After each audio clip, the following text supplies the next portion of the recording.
Welcome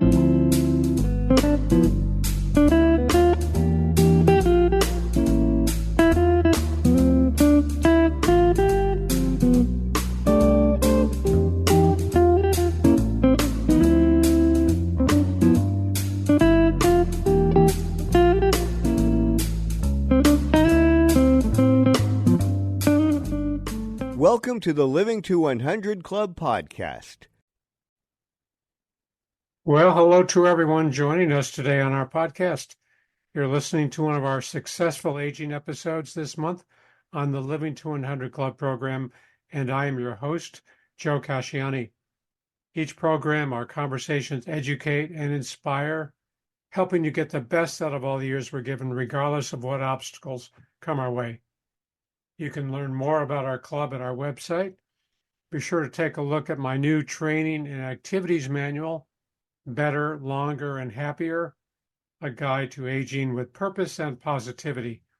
This is a series of 12 modules in a card deck format, developed for activities directors at senior living communities to learn more about psychologically healthy aging.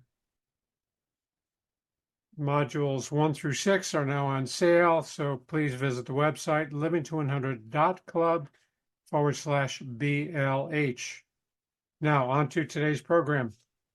On today's podcast, our guest, Sarah Cart, shares the journey of her husband's acute medical illness and serious decline during COVID, and the toll it took on her and her entire family. From kidney failure, hip fracture, and congestive heart failure to a heart transplant, cardiac rehabilitation, and recovery from painkillers, Sarah's husband, Ben, experienced an onslaught of hospitalizations, surgeries, and near-death experiences. Sarah recounts this journey in her new book, On My Way Back to You, One Couple's Journey Through Catastrophic Illness to Healing and Hope. We discuss our guest's unexpected role as caregiver, struggles with COVID lockdowns during the hospitalizations, learning the challenges of home health, and other trying episodes. We also hear about the upsides to this struggle, the favorable responses to the medical care Ben had, and the positive lessons she can share about caring with other caregivers. First, a little background. Sarah Cart was raised and educated in New York and New England and wrote for multiple local publications while she and her husband, Ben, raised 4 sons in northeastern Ohio. Upon becoming empty nesters, the two moved to the Florida Keys, but they returned every summer to the Pennsylvania Poconos, where each had lifelong family connections. Then came COVID-19. The pandemic, combined with Ben's health issues, necessitated their sheltering in place in Florida for the entirety of 2020.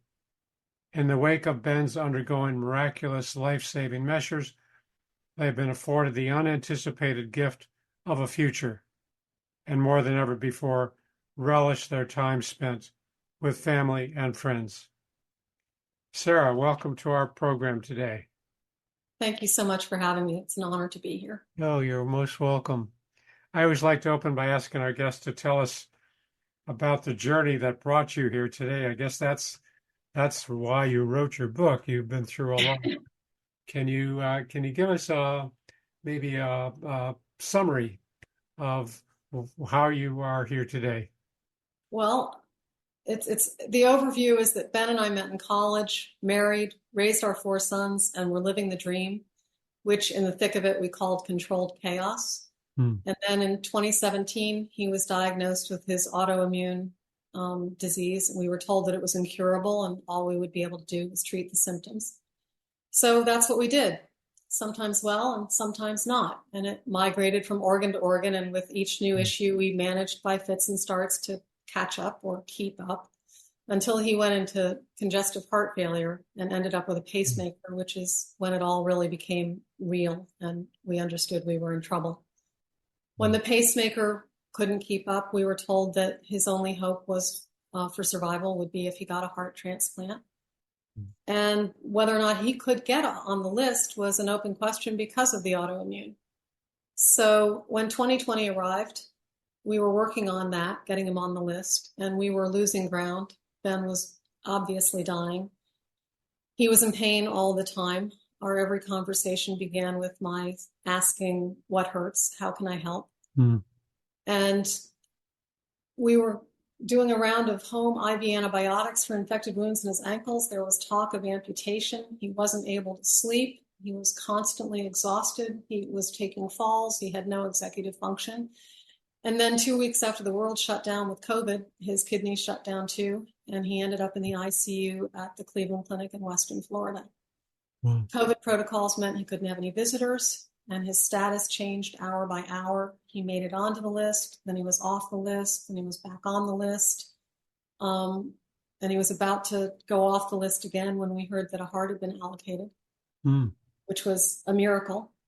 And then 10 days after that, they asked, has anyone mentioned this broken left hip? And it happened during one of those falls before he'd gone into the hospital, but he'd been so sick, nobody had figured it out while he was there. So we couldn't fix the hip until he was strong enough. And that meant that it would have to be after he came home. So he came home after 8 weeks in the hospital and 2 weeks in cardiac rehab in a wheelchair. And because he'd been on oxycodone for the excruciating pain over the course of a month, he was by definition dependent. We had a lot of support, but not right down in the trenches with us.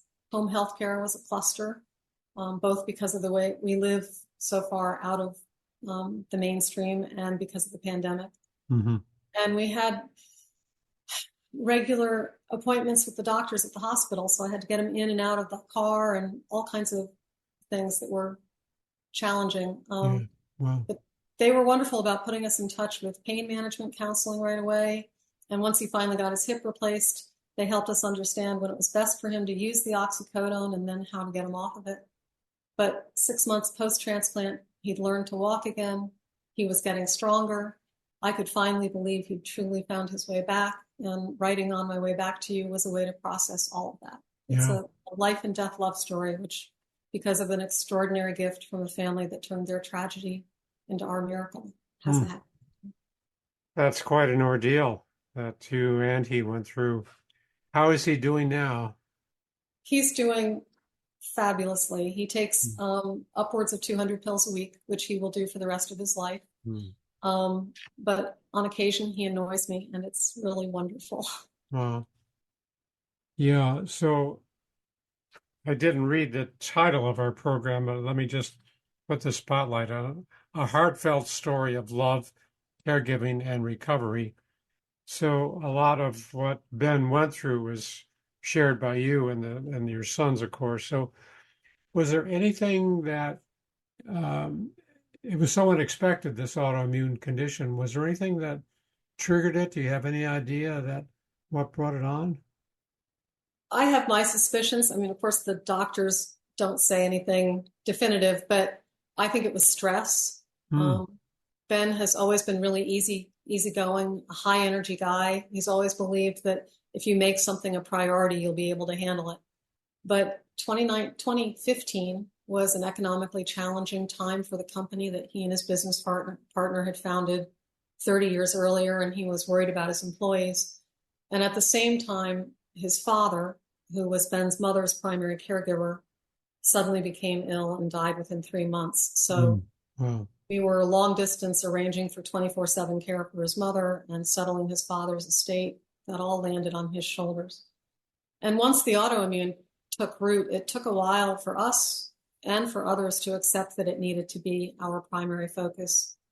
I've said that the congested heart failure got our attention and the attention of our sons, but not until the doctors said heart transplant did the extended family really begin to understand that we weren't just crying wolf. Wow. Well, and the doctors never confirmed that or never definitively said that was the precipitating factor. And it's hard, I understand. But they say it's not genetic. So we just take it symptom by symptom and day by day. And you could see the whole context. I mean, what was going on in Ben's world and the stress and the business and his father. So a lot of challenging times, but were there others around to support you? You have four sons. Did you Yeah, have our boys were amazing from the yeah. earliest diagnosis, even as none of us understood what it meant. And once we started running the hurdles to get Ben on the list for transplant, they changed their schedules and visited frequently. We were all together in northeast Pennsylvania for Thanksgiving in 2019. Hmm. But then because of the pandemic, it was 18 months before we were all together again. Other people who were helpful in the thick of COVID, both while I was on my own and then once Ben came home, we were blessed by friends and family here, friends and neighbors here. Family was far away, but food and gifts were left by the door, and we were Zooming with everyone. My first Zoom call was actually the night Ben went into the hospital. It was a friend's birthday on the West Coast, and I'd never heard of Zoom. And it's amazing to think what an amazing part of a daily part of our lives is now. Yeah. We Zoomed with our boys and other family and friends and women I'd gone to school with. My Ohio book group got back in touch with me, so I had them. And so many people, everyone was going through something. That makes such a big difference, I know. And you learned Zoom soon enough, right? Yes. Yeah. So how did you cope, or how did you learn what was needed to be the primary caregiver for Ben? I'm sure that you didn't get a chance to read a lot of books on caregiving. So how did you learn to take over? It was little by little. A lot of it was on the fly. But in the greater scheme of things, having watched my dad with my mom when she was dying, my sister when she was losing her husband, my brother's wife when my brother died, I knew some things about the grace and grit that would be required. Learning the frontline stuff was a lot of trial and error. The grace and patience from various medical personnel who took time to teach me what I needed to know, a lot of which was via Zoom, and a lot of which I have since forgotten. Administering IV meds, nutrition, physical therapy, wound care. I made lots and lots of lists. I wanted Ben back, so I did what had to be done at the moment, from managing his medications, including administering that IV, to changing the dressings on a massive bed sore that needed to heal before he could be eligible for the hip replacement. In hindsight, it's kind of like having been pregnant and giving birth. I've since put a lot of the specifics out of my mind. Wow. Yeah. So you learned along the way, and you got a lot of help, of course, but were there times that were just so overwhelming for you and you just said, I don't know how much more? Yeah, That kind of the worst thinking? the worst was trying to coordinate the visits from the home health care teams that were supposed to support us after he was discharged from the hospital and rehab. Until then, he'd had 24/7 care from a whole team, and suddenly it was just me. And although various personnel were supposed to come in on a regular basis, between COVID and communication snafus and jurisdictional mix-ups, I was on my own a lot more than we ever thought I would be. It was terrifying and challenging. The weight of being the one person responsible for him was overwhelming. Did you begin to question whether it was too much for you? No, there were moments where I would think, what was it that I said when I was standing at that altar all those years ago in sickness and in health? Was there a time when I could have said no, and would I have said no? And I kept coming back to, no, I would have still said yes, even knowing where we landed. Sure. Yeah, not what you wanted, but you wouldn't have it any other way as long as you were there to help, right? Right. Yeah. Right. Were you prepared for the possible death of your husband?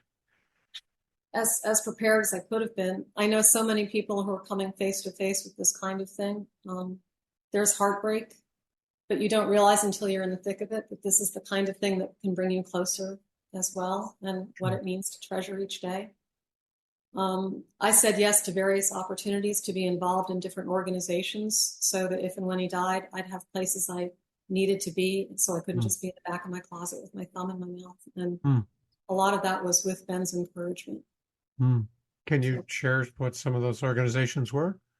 Like, I'm head of the largest social group here in our community. It's 500 people. So it was rising up through the ranks, and this winter I am the one in charge until May 1st. Another one is a women's fishing group. The club where we belong down here was on the board, things like that. Good. And I know when you and I spoke earlier that you mentioned that Ben had encouraged you to, prepare for the worst and, make sure you knew what to ask him about, or what preparations were needed, or what some of the details were, and just kind of dealing with the reality of the potential realities. And what was that like for you as you were kind of preparing for that possibility? Not everybody is as lucky as we were, in that we knew we had time to talk about things and what the future would be. Even as I was caring for Ben, he was caring for me, helping me prepare for a time when we thought he wouldn't be there. Everything from practical lessons about plumbing and taxes and insurance to heavy conversations about how he wanted us to handle his remains and all of his stuff, which were tough conversations, but so meaningful. Things that would help me power through losing him. Was Ben more or less the manager of the finances at home and insurance policies and business items like that? Or? That's how things had settled out over the course of the 35 years we'd been married to that point. I kind of took over Christmas presents and birthdays, and took over all the desk work. I managed the groceries and the food. That's just the way it shook out. So it kind of meant taking on some new responsibilities, new roles.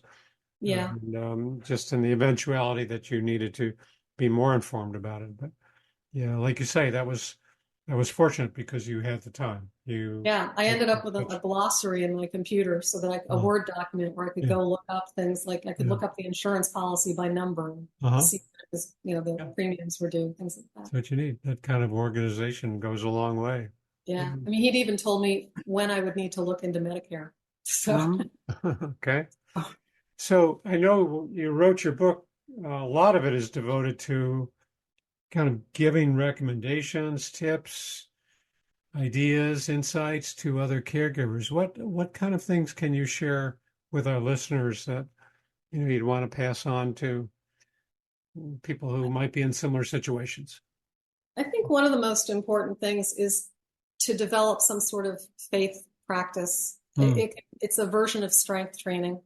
It doesn't have to be a church or a synagogue or a temple. It can be yoga or meditation or even breathing exercises, something through which you find blessings and grace and grit, because in the thick of the battle, you'll need somewhere to plant your feet so you can stand up strong.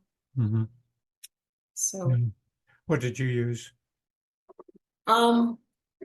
I didn't grow up going to church, but we raised our family in the Episcopal Church. So I had a lot of prayers in the back of my mind. One was, this is the day the Lord has made. Rejoice and be glad in it. Even if it was a lousy day, the sun had risen. That was a miracle to give thanks for, and try to move forward with that. Sure. So, other ideas, other recommendations for people that maybe facing heavy caregiving burden. Breathing exercises were huge. I tend to journal when I'm stressed, so I would journal and I would walk. But at night in the dark, all alone, you can't go out walking. Breathing out as much as I could, as if my lungs were a sponge, and getting out as much.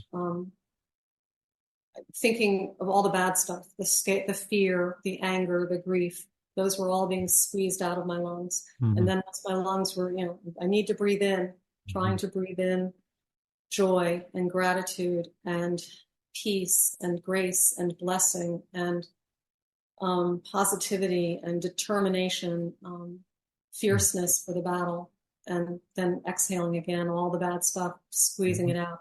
Usually it only took 2 or 3 times before I was Mm-hmm. sound asleep again. Mm. So, Yeah, that's a good recommendation, just to be able to let go of a lot of that. And a lot of it is what's going on in our head. Of yeah, course, the worry and catastrophizing, expecting the worst, and yeah, letting go of some of that anxiety, some of that worry, because it doesn't do anything, even though it burdens us. So exhaling all of that with the thoughts and the emotions, and then inhaling the positives, feeling the strength, feeling the goodness, feeling the things that are going right. And I guess that's an important thing to learn, I think, because as a psychologist, I like to point out that it's so important to recognize there are still good things, no matter where we are. There are still yeah, good things, and we don't. It's easy to lose sight of the good things. It's easy to put on that tunnel vision and only see what's wrong. So we really need to open up that perspective and see the bigger picture. Yeah, there are plenty of things that are wrong, but let's find some of the good things, right? Let's find some right, of the positives. right. And another thing is share what's going on with Mm, people. sure. I tried to be as open as I could and not sugarcoat stuff because I didn't want to ever have to take anything back. I didn't want to Mm, say, "Oh, he's going to be okay," and have to mm, yeah. say next that, "Oh no, they're putting in a second pump or whatever it was, or they're re-intubating him." So just trying to make sure that everyone was on the same page. Mm-hmm. I also, when I sent out regular emails, and those were actually ended up forming the outline of the book. Huh. I tried as hard as I could with each email to end on as positive a note, Mm, or at least get my frame of mind into a positive frame of mind mm-hmm. before Yeah. I hit send. Yeah. Yeah. I like that point about not sugarcoating. It's so easy to gloss over some of the heavy topic, heavy subject matter, but you can still be straight and not Right. be pulled into the negativity, but you can be straight about some of the wrongs, some of the things that are not going so well, but also, as you say, ending it on some of the upsides. Yeah. Yeah. I didn't want to overwhelm people, but I Yeah. also didn't want to suddenly have to overwhelm them because, Yeah. oh, I didn't mention this, Yeah. and that. Yeah. We're all Sure. going wrong. Yeah. So, Yeah. So tell us about your book. I mean, I guess the emails formed some of the outline, but yeah. when did you decide to write it? And how did you just? Well, it was a way for me to process all that we had gone through. Once Ben had passed the 6 month mark, um, and which should have been the post transplant marker where we could be more social, but because of COVID vaccines, they were still being developed, so that wasn't a possibility. We were still isolated. Um, we were so happy to be together, and I needed to get all of this on paper. Hmm. And as I was processing it, it became obvious to me that Ben had taken the hero's journey. He'd had to come to terms with his declining health and a crisis. He'd had to leave home to venture forth and have this fantastic experience in the belly of the beast in the midst of the pandemic. And then he returned home and had to adjust to the new person that he had become. But the initial version of the manuscript was actually pretty raw, which is when I then worked with ghostwriter Glenn Plaskin, who helped smooth the rough edges and fill in some of my blind spots. Mm-hmm. Yeah. And it's a long book. I have a copy here. I can put it up in front of the camera. I see you have it behind you as well. Yeah. It's a great book. It's not a quick read, 300 pages, but um, I think it's so useful for readers, other people to learn what you went through and probably to identify with a lot of your frustrations, your struggles, your successes. Yeah. Well, it might be good for insomnia too. Yeah. Well, it's a therapeutic process too, right? For you to Yeah, absolutely. kind of unload and put a lot of that into writing.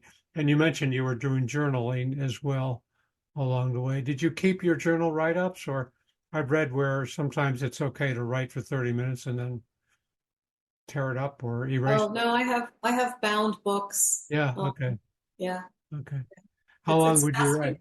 How? Um, sometimes all I wrote was the date and my base heart rate, Mm, depending Things were really kind of crazy. Okay. Yeah. If I really had a lot of unloading to do, maybe half an hour, but typically 5 to 10 minutes. Mm-hmm. And again, like the emails, I tried to get the ugly stuff out and on paper, and then pull myself up by my bootstraps and tell myself, come on, let's do this. You can do this. Yeah. So it lightened the load too, I'm sure, to get that out. Yeah. Yes, absolutely. Just like the book. And the book is being released this month. Is that right? Yes. April 2nd. Yeah. Well, that's today.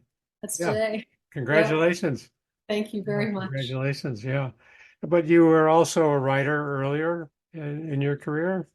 Yeah, I wrote, I'm really good at a 500-word arc, lifestyle stories for the local paper in Youngstown, Ohio, and then here where we are in Florida. Yeah.